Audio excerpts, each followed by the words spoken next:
Hello, जय Hind to everyone. क्या हालचाल, कैसे हो सब लोग? फटाफट से कमेंट कर दीजिए। Am I audible and visible? क्या मेरी आवाज आप सभी तक पहुंच पा रही है? बेटा फटाफट से बताइए। Audio video clear? कोई समस्या, कोई दिक्कत? ठीक है। क्या हालचाल? तो वानर सेना, हाउ आर यू? जय हिंद, जय हिंद, जय हिंद। क्यूट गुंडा। जय हिंद क्यूट गुंडा सर। अरे यार, इतना मासूम सा बच्चा हूं मैं। हम्म। भोला भाला सा। ना मैं क्लास में किसी को डांटता। ठीक है।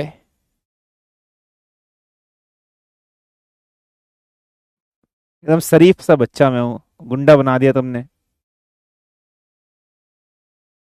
मुझसे ज्यादा शरीफ इस दुनिया में कोई आदमी है ही नहीं। सर अपने पैर ऊपर कीजिए और छूना है। हम मिलेंगे फिजिकली तब छू लेना। इतना मासूम सा बच्चा हूं मैं। छोटा सा, प्यारा सा, ऐसा नन्ना मुन्ना सा, गोलू मोलू सा। Mafia of D W. अबे यार।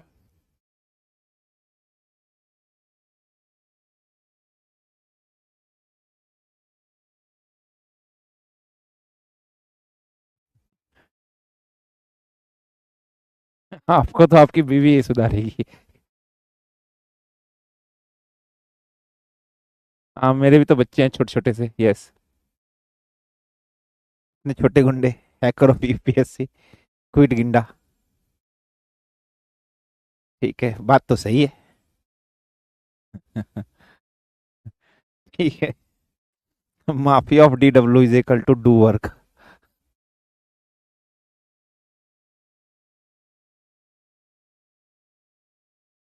है ना? कितना बिल्कुल गोलू मोलू सा, पनीर सा। हाँ। ठीक है। अबे पनीर नहीं है मेरा टाइटल, पुंडीर है। राजपूत।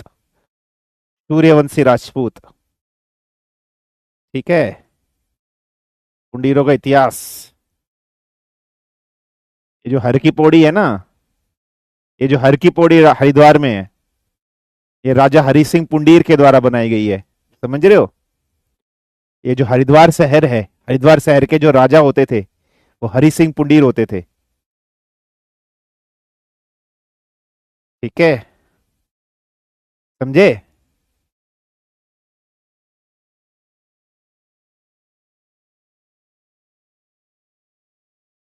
चलिए। अरे सर बस करो, कितनी तारीफ करोगे अपनी। चलिए।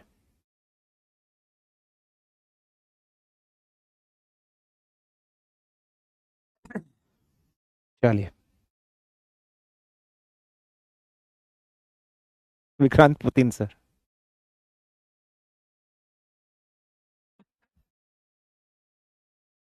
सर आपके तो लाखों बच्चे होंगे। आज बैच के अंदर सारे बच्चे अपने ही हैं। यस। नहीं हो? चले। आ जा बे। मेरे को गुस्सा मत दिलाओ भाई साहब। मैं अपना रूल्स एंड रेगुलेशन चेंज कर चुका हूं। अब मैं क्लास में तलवार नहीं, चाकू से डराया करूंगा। भाई साहब, don't angry me. If you angry me, I will take out the पूरा। I will take out the, क्या बोलते हैं इसको, ब्लेड।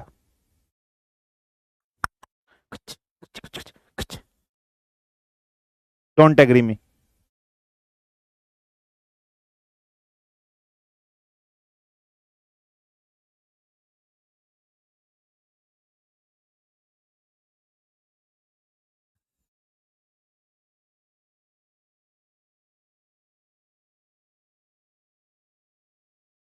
ठीक है।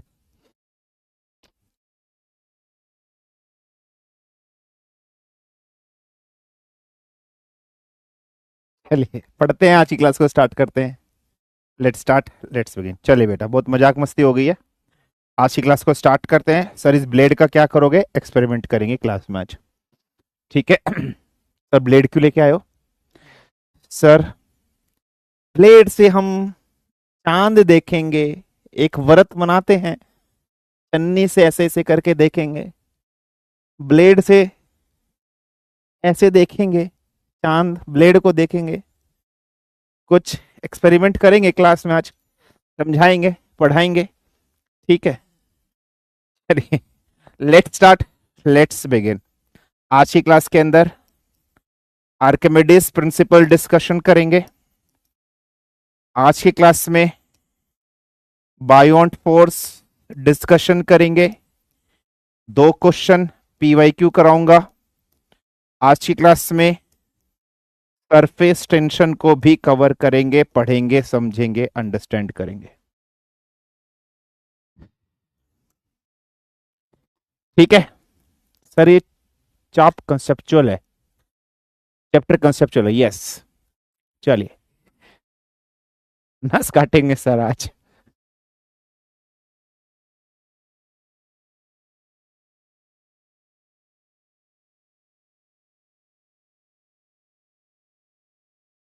पढ़ा लो गधो। ये मेरा टेलीग्राम चैनल है। इस टेलीग्राम चैनल को जैसे आप ओपन करोगे, एक मासूम सी शकल तुम्हें दिखाई देगी। आगे शर्मा मत लगाना। एक भोला भाला सा चेहरा तुम्हें दिखाई देगा। एक शरीफ सा तुम्हें आदमी दिखाई देगा, जिसका रिकॉर्ड है उसने आज तक अपनी क्लास में कभी भी गुस्सा नहीं किया है, हमेशा स्माइल ही उसने की है, कभी भी किसी को रोस्ट नहीं किया है, आज तक का रिकॉर्ड है।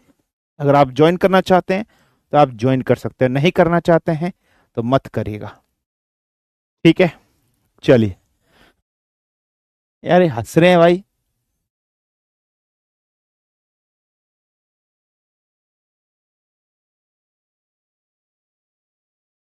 यार चलिए, so let's start, let's begin. आज के लेक्चर को स्टार्ट करते हैं। चलिए ठीक है। हंस रहे हो भाई यार, मतलब इतनी बेइज्जती। चलिए, बकैती बंद, पढ़ाई शुरू। क्वेश्चन आपके स्क्रीन के ऊपर है, पीवाई की क्वेश्चन है, प्रीवियस ईयर क्वेश्चन है, सॉल्व करिएगा। जितना हम लोग पढ़ चुके हैं उससे रिलेटेड है। The pressure of a fluid varies with depth h as P is equal to P naught. P naught यहां पर क्या है? एटमोस्फेरिक प्रेशर है। P क्या है? टोटल प्रेशर है, plus rho ji h, where rho is the density of fluid. This expression is associated with Pascal law, Newton's laws, Bernoulli's principle या Archimedes principle. आपने क्या पढ़ा था अब तक? खुद भी कोऑर्डिनेट कर सकते हो और आंसर बताइए। What would be the answer of this question? तुम लोगों ने खुद भी पढ़ा था और फटाफट से बताइए what would be the answer of this question. What would be the answer of this question? फटाफट से मुझे बताइए क्या आंसर होगा इस क्वेश्चन का, फटाफट से बताइए। 30 सेकंड का पोल दिया है, प्रीवियस ईयर क्वेश्चन है, और हमें लगता है हमारी क्लास का जो पोल है वो 70 से 80% के बीच ही रहेगा, इससे ज्यादा नहीं रहेगा, क्योंकि हमें यकीन है हमारे बच्चे इतने होशियार नहीं हैं। हमारे बच्चे इतने होशियार नहीं है, 70 से 80 पे ही लटक जाएंगे, इससे ज्यादा नहीं कर पाएंगे सही आंसर। अभी देख लेते हैं, अभी देख लेते हैं क्या आंसर है। हमने पढ़ा था ये सारी की सारी, कल चीजें डिस्कशन करते, कल पास्कल लॉ में ही मैंने आपको ये पढ़ाया था। तो what should be the answer of this question? Option number A, pascal law. आए बेइज्जती कर दिए हैं हमारी। 70 से 80 कहा था, ये 82% लेके आ गए हैं। बहुत बढ़िया बेटा, बहुत बढ़िया, बहुत बढ़िया, बहुत बढ़िया। और सरप्राइज आपको दो, ये आप लोगों ने प्रीवियस ईयर क्वेश्चन सॉल्व कर लिया है। किसका? सीडीएस का प्रीवियस ईयर क्वेश्चन था। तो अपने लेवल से ऊपर लेवल पर गए हो? नहीं, लेवल वही है। ये सीडीएस का प्रीवियस ईयर क्वेश्चन था, देखो कितना बढ़िया तुम लोगों ने सॉल्व कर लिया है। क्लियर है बेटा? चले, बहुत बढ़िया। अब एक क्वेश्चन और देते हैं तुमको, ठीक है। अब एक क्वेश्चन और देते हैं, बहुत ध्यान से समझना। 2 मिसिबल लिक्विड्स हैं, ठीक है। कोई बकैती नहीं चाहिए चैट के अंदर, इसलिए चैट कर देते हैं बंद। कह रहा है 2 मिसिबल लिक्विड्स, हमारे पास 2 मिसिबल है। मिसिबल का मतलब क्या होता है? जो चीज घुल जाती है, मतलब घुल जाती है। जैसे फॉर एग्जाम्पल पानी में दूध मिला दिया तो दूध पानी में घुल जाएगा नहीं घुल जाएगा? तो एक तरफ वाटर है एक तरफ मिल्क है, तो ये दोनों मिसिबल लिक्विड है जो घुल सकती है मिल सकती हैं। इन दोनों की वॉल्यूम सेम है लेकिन एक की डेंसिटी रो 1 है, ये P1 नहीं है, ये रो 1 है, या P1 आप कुछ ही मानना चाहते हो वो मान लीजिए। दूसरे की डेंसिटी P2 है, तो आपने दोनों को मिक्स कर दिया, वॉल्यूम सेम है, ठीक है। Then the density of the mixture would be given by, चार ऑप्शन आपके सामने हैं, कैसे दी जाएगी? डेंसिटी का फॉर्मूला आप जानते हो, मास अपॉन वॉल्यूम होती है। सो what should be the answer of this question? मैं आप लोग को टाइम दे रहा हूं 1 मिनट का, आराम से इस क्वेश्चन को सॉल्व करिए और आंसर बताइए। प्रीवियस ईयर क्वेश्चन है ये भी।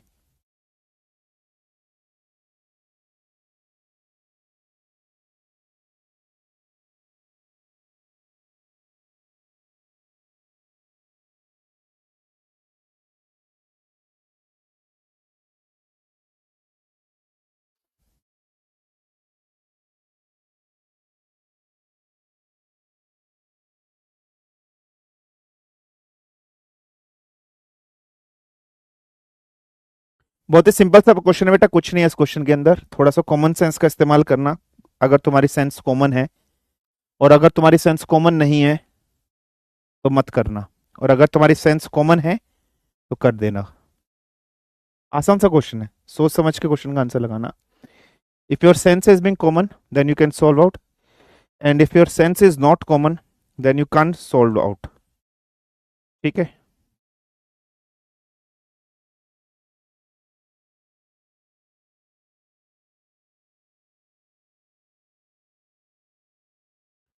चलिए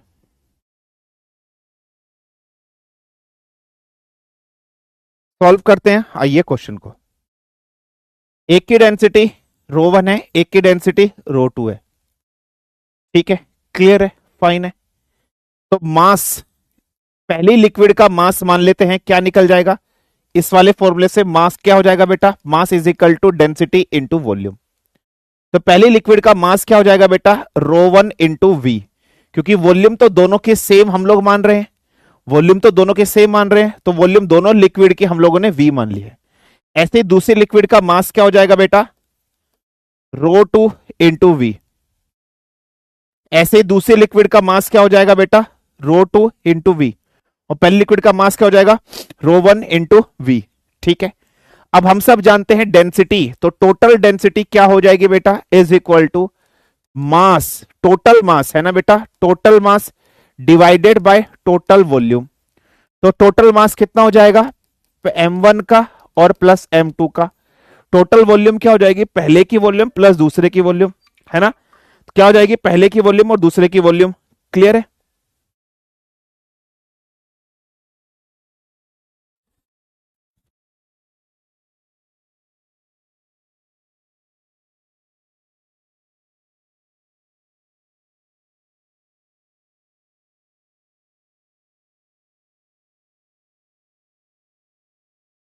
ठीक है, तो पहले ऑब्जेक्ट का टोटल मास कितना हो जाएगा? M1 plus M2। नेक्स्ट, दूसरे की टोटल वॉल्यूम कितनी हो जाएगी बेटा? पहली वॉल्यूम प्लस दूसरी वॉल्यूम। तो M1 प्लस M2, M1 कितना गिवन है बेटा आपको? रो 1 V गिवन है, और दूसरा क्या गिवन है? रो 2 V गिवन है। V प्लस V 2V हो जाएगा, V प्लस V 2V हो जाएगा, V कॉमन निकाला कैंसिल हो जाएगा। So rho 1 plus rho 2 upon 2 is equal to total density हो जाएगा। So what would be the total density? Rho 1 plus rho 2 divided by 2। So what should be the answer? पहला answer हो जाएगा, simple सा question है इसका answer. So what should be the answer? A is the correct answer.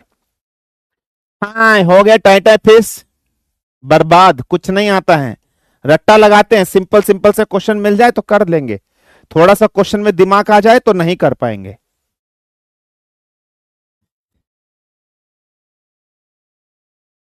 थोड़ा सा question में दिमाग लगाने वाला क्वेश्चन आ जाए, कुछ नहीं कर पाओगे। कुछ था इस क्वेश्चन के अंदर? टोटल डेंसिटी आपको निकालना था, दोनों का मिक्स्ड कर दिया है, कुछ भी नहीं था। Total density is equal to total mass upon total volume. तो पहले का mass M1 rho 1 V1 rho 2 V2 upon 2V, V से V cancel, rho 1 plus rho 2 upon 2 आ जाता। कुछ भी नहीं था इस क्वेश्चन में। क्या था? कुछ भी नहीं था इस क्वेश्चन में। थोड़ा सा दिमागदार क्वेश्चन आ जाए तो तुम लोग की हवा टाइट हो जाती है, ठीक है। चलिए, क्लियर है बेटा? फाइन, ठीक है।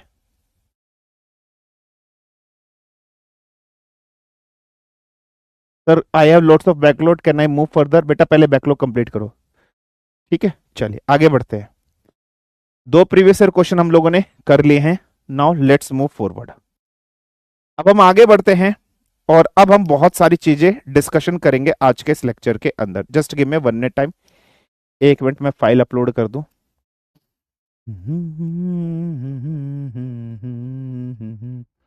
ला ला ला ला ला ला ला डू डू डू डू डू डू डू डू डू डू डू डू डू डू डू डू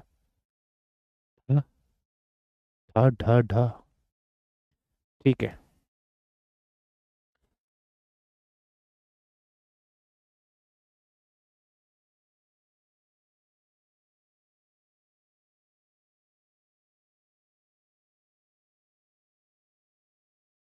चलिए नेक्स्ट आगे बढ़ते हैं।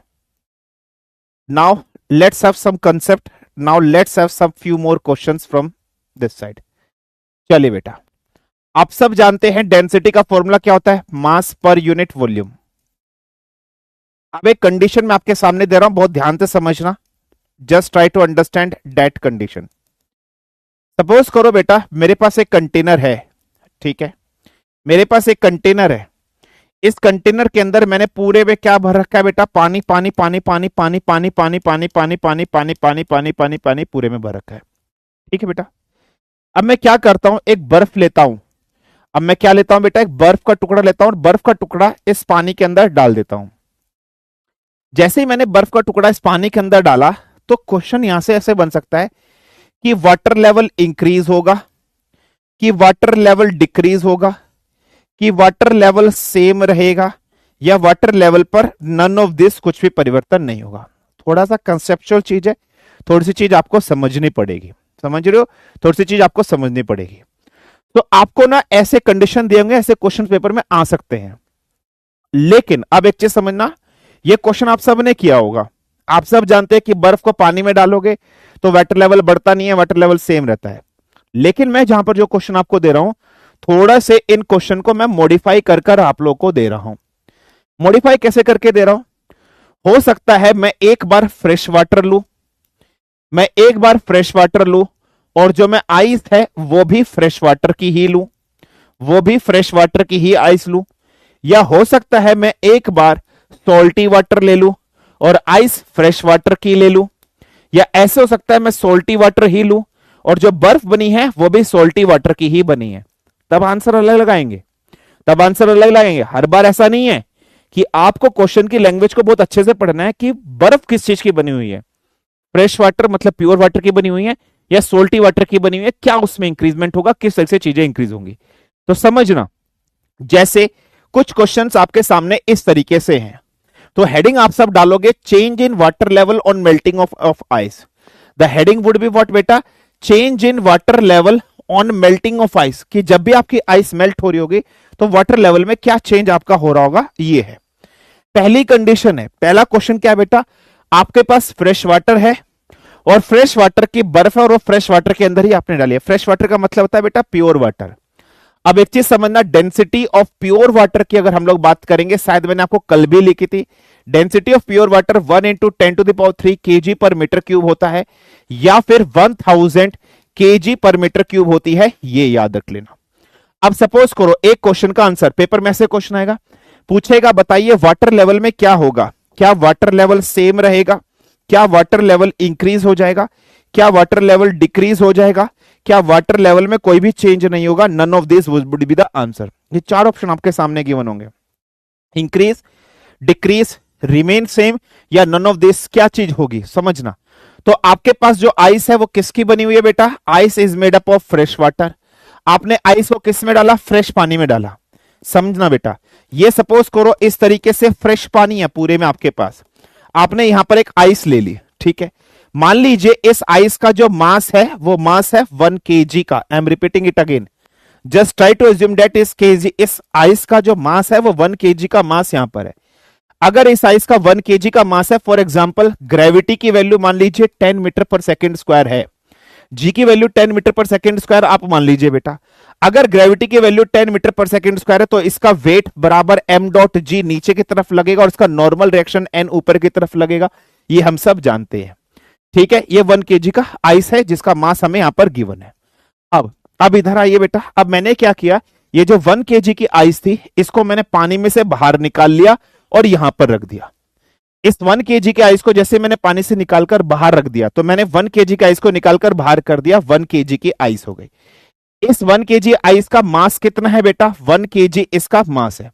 हम सब जानते हैं ना बेटा, नॉर्मली हम सब जानते हैं बेटा, क्या आप लोगों ने बाजार में देखा होगा बेटा कि आपके पास बाजार में घी आता है, कंटेनर में घी आता है, डब्बे में आता है।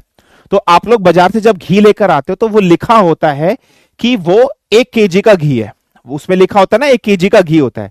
लेकिन जब उसको आप लीटर में देखते हो तो लीटर में करीबन 900 से 900 लीटर के आसपास आता है।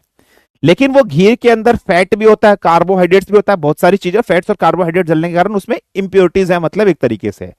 एक्चुअली में जब 1 केजी का कोई ऑब्जेक्ट होगा, उसका मास अगर 1 केजी होगा तो उसकी वॉल्यूम ऑक्यूपाइड भी कितनी होती है, अगर प्योर फॉर्म के अंदर है तो 1 लीटर, तो उसकी वॉल्यूम ऑक्यूपाई भी कितनी होगी बेटा, 1 लीटर। अगर इस आइस का मास 1 केजी है तो इस 1 केजी मास की वॉल्यूम ऑक्यूपेंसी भी कितनी होगी बेटा, 1 लीटर की वॉल्यूम ऑक्यूपेंसी होगी। कितनी होगी बेटा, 1 लीटर की वॉल्यूम ऑक्यूपेंसी होगी। हाँ जी सर, मतलब ये जो खोपचा यहां पर बना हुआ है, ये जो खोपचा यहां बना हुआ है, इस बर्फ को बाहर निकालने के बाद यहां पर एक खोपचा बन गया। इस खोपचे की कैपेसिटी या इस खोपचे की वॉल्यूम कितनी होगी सर, इस खोपचे की वॉल्यूम होगी 1 लीटर, मतलब इसके अंदर 1 लीटर ही आ सकता है। आपने 1 लीटर की चीज थी उसको बाहर निकाला और दोबारा इसमें 1 लीटर का ही चीज आ सकता है। तो मुझे बता दो, जब आपने इस तरीके से इसको बाहर निकाला जिसकी कैपेसिटी 1 लीटर थी, अब ये 1 केजी की बर्फ पिघलेगी, ये 1 केजी की बर्फ पिघलेगी। इस खोपचे की कैपेसिटी कितनी है, 1 लीटर। जब ये बर्फ पिघलेगी, पिघलने के बाद इसकी वॉल्यूम कितनी हो जाएगी, 1 लीटर। 1 लीटर का ही खोपचा बना था और 1 लीटर की ही कैपेसिटी इसमें जा सकती है। तो क्या वाटर लेवल सेम रहेगा या नहीं रहेगा, वाटर लेवल में कोई भी चेंज नहीं होगा। मैं फिर से बता रहा हूं, फिर से समझना। 1 केजी का बर्फ है, ग्रेविटी की वैल्यू 10 मीटर पर सेकेंड है, नीचे की तरफ वेट लगेगा, ऊपर की तरफ इसका नॉर्मल रिएक्शन लगेगा। आपने क्या किया, बर्फ को निकालकर बाहर रख दिया। अगर बर्फ का मास 1 केजी है तो इस बर्फ की वॉल्यूम कितनी होगी, 1 लीटर। बर्फ को पिघलाया तो 1 लीटर का पानी बनेगा। जैसे आपने बर्फ को बाहर कर दिया तो यहां जो खाली स्पेस बच गया, जो खोपचा बना, इस खोपचे की, इस खाली स्पेस की कैपेसिटी कितनी बनी बेटा, 1 लीटर।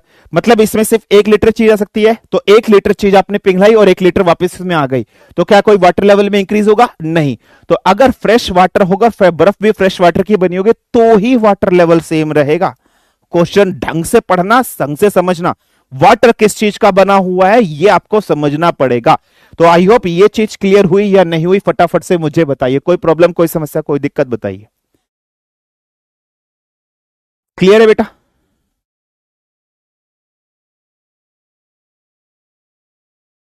तो आंसर क्या रहेगा, water level will remain same. So what is the answer, water level will remain same. ठीक है, विल रिमेन सेम।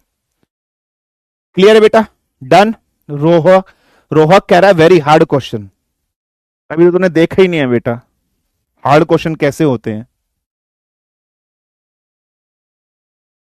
ठीक है सर, मास 20 केजी तो 20 लीटर की वॉल्यूम ऑक्यूपाई होगी, तो खोपचे की कैपेसिटी 20 लीटर बनेगी। मास 20 केजी 20 लीटर बनेगी, तो भाई कुछ भी डाल दे उतना ही रहेगा। ठीक है, now coming to the next question. Sir अगर आइस पहले से ही वाटर में हो तो, अरे भाई तू कॉमन सेंस भी लगा ले, ये कॉमन सेंस वाला क्वेश्चन है। तूने बर्फ ली, पानी लिया, पानी के अंदर बर्फ डाली, जैसे तूने पानी के अंदर बर्फ डाली तो हाइट बढ़ गई, हाँ बढ़ गई।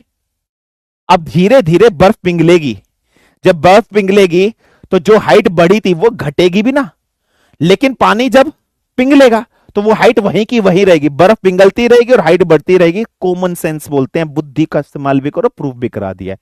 ठीक है, क्लियर है, फाइन है। चलिए, इससे ज्यादा बढ़िया तरीके से नहीं समझा सकता मैं। ठीक है बेटा, इतना दिमाग मेरे में इससे ज्यादा नहीं है। फ्रेश वाटर की आइस है, आपने सी वाटर में डाल दी। फ्रेश वाटर की आइस है, सी वाटर में डाल दी। बर्फ फ्रेश वाटर की बनी हुई है और समुद्र का पानी है।